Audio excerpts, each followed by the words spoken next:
అందరికీ నమస్కారం. నేను మీ రాజా. ఈరోజు మన రెసిపీ వచ్చేసి ఒక మంచి హెల్తీ బ్రేక్ఫాస్ట్ రెసిపీ చూపిస్తున్నానండి.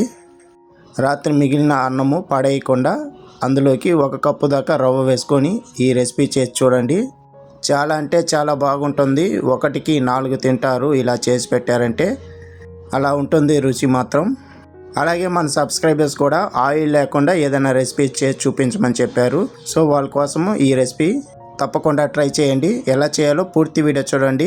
రండి వీడియోలోకి వెళ్దాం. ముందుగా ఒక మిక్సింగ్ బౌల్ తీసుకొని అందులోకి ఒక 2 కప్పుల దాకా మిగిలిన అన్నం వేసుకోవాలండి. ఇందులోకి 1 కప్పు దాకా సూజీ రవ్వ తీసుకోండి. బొంబాయి రవ్వ అంటారు కదా, అది వేసుకోండి. మీరు ఇదే రవ్వ యూజ్ చేయాలని ఏం లేదు, ఏ రవ్వ కావాలంటే ఆ రవ్వతో చేసుకోవచ్చు. అలాగే ఇందులోకి 1 కప్పు దాకా బియ్యం పిండి తీసుకోండి. ఆడించిన బియ్యం పిండి, ఇంట్లో ఆడించిన బియ్యం పిండి అయినా వేసుకోవచ్చు, లేదంటే సూపర్ మార్కెట్లో దొరికే బియ్యం పిండి అయినా కూడా వేసుకొని చేసుకోవచ్చు ఈ రెసిపీ. ఇప్పుడు ఇదంతా ఒకసారి అంతా బాగా కలపండి. అన్నీ కలిసే విధంగా రవ్వ, అన్నము, పిండి అంతా మిక్స్ అయ్యేలాగా ఒకసారి అంతా బాగా కలపండి. ఈ విధంగా ఇలా అంతా కలుపుకున్న తర్వాత ఇందులోకి 1/2 కప్పు దాకా పెరుగు వేసుకోండి. మీరు కావాలంటే 1 కప్పు దాకా కూడా పెరుగు వేసుకోవచ్చు. అలాగే ఇందులోకి ఒక 2 కప్పుల దాకా నీళ్ళు పోసుకోండి. ఇలా నీళ్ళు పోసుకున్న తర్వాత మొత్తం ఒకసారి అంతా బాగా కలపండి, అంతా కలిసే విధంగా. ఈ లోపల మీకు ఒక చిన్న రిక్వెస్ట్ అండి. ఎవరైతే నా ఛానల్ కొత్తగా చూస్తుంటున్నారో సబ్స్క్రైబ్ చేసుకొని బెల్ ఐకాన్ ఆన్ చేసి పెట్టుకోండి. నేను పెట్టే ప్రతి వీడియో మీకు నోటిఫికేషన్ ద్వారా వస్తుంది. చాలా ఈజీగా చూసుకొని చేసుకోవచ్చు. అలాగే మన ఛానల్లో చాలా మంచి రెసిపీలు ఉన్నాయి. బ్రేక్ఫాస్ట్ రెసిపీలు ఉన్నాయి, స్నాక్స్ రెసిపీలు ఉన్నాయి. మీకు వీలైతే ఒకసారి చూడండి. వీలైతే మీ ఫ్యామిలీ మెంబర్స్కి, ఫ్రెండ్స్కి షేర్ చేయండి. ఇలాగే సపోర్ట్ చేయండి. ఇలా అంతా కలుపుకున్న తర్వాత మూత పెట్టుకొని ఒక 5 నిమిషాల పాటు వదిలేయాలి. అప్పుడు రవ్వ అంతా పిండిలో బాగా నానిపోతుందండి.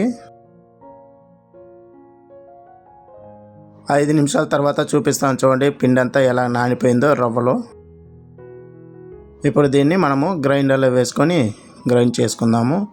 దానికోసం ఒక పెద్ద మిక్సీ జార్ తీసుకొని అందులోకి కొంచెంగా పోసుకొని కొంచెంగా నీళ్ళు పోసుకోండి. మరీ ఎక్కువగా కాకుండా కొంచెంగా పోసుకోండి. బాగా మెత్తని పేస్ట్ లాగా చేసుకోవాలండి. గ్రైండ్ చేసి పెట్టుకున్న పిండిని ఒక మిక్సింగ్ బౌల్ తీసుకొని అందులోకి మొత్తం పోసుకోండి. చాలా అంటే చాలా త్వరగా అయిపోతుందండి. చాలా బాగుంటుంది. చేసేది కూడా చాలా సింపుల్గా చేసుకోవచ్చు. మీరు మిగిలిన అన్నంతోనే కాకుండా అప్పటికప్పుడు చేసుకున్న అన్నంతో కూడా ఈ రెసిపీ చేయొచ్చు. చాలా బాగుంటుంది. ప్రతి ఒక్కరు తినొచ్చు. ఇందులోకి రుచికి సరిపడా ఉప్పు వేసుకోండి. నేను ఇక్కడ 1/2 టీ స్పూన్ వేసుకుంటున్నాను. అలాగే ఒక 1/4 టీ స్పూన్ దాకా వంట సోడా వేసుకోండి. వంట సోడా వేయటం వల్ల కొంచెం ఫ్లఫీగా వస్తాయి. ఇప్పుడంతా బాగా కలపండి. ఎంత కలిపితే అంత సాఫ్ట్గా పర్ఫెక్ట్గా వస్తాయి. ఇప్పుడు మనకి బ్యాటర్ అనేది రెడీ అయిపోయింది. ఇప్పుడు స్టవ్ మీద ఒక తవా ఫ్రై పెట్టుకొని అందులోకి ఒక 2 గరిటెల దాకా పిండి ఇలా పోసుకోండి. నేను వీడియోలో చూపించే విధంగా పోసుకోండి. మరీ ఎక్కువగా స్ప్రెడ్ చేయకుండా లైట్గా పైన ఉన్న దాన్ని మాత్రమే స్ప్రెడ్ చేసుకోండి. ఆ తర్వాత ఇలా బబుల్స్ వచ్చేంత వరకు వెయిట్ చేయాలండి. ఇలా బబుల్స్ వచ్చిన తర్వాత మూత పెట్టుకొని ఒక 1/2 నిమిషం పాటు కుక్ చేసుకోవాలి.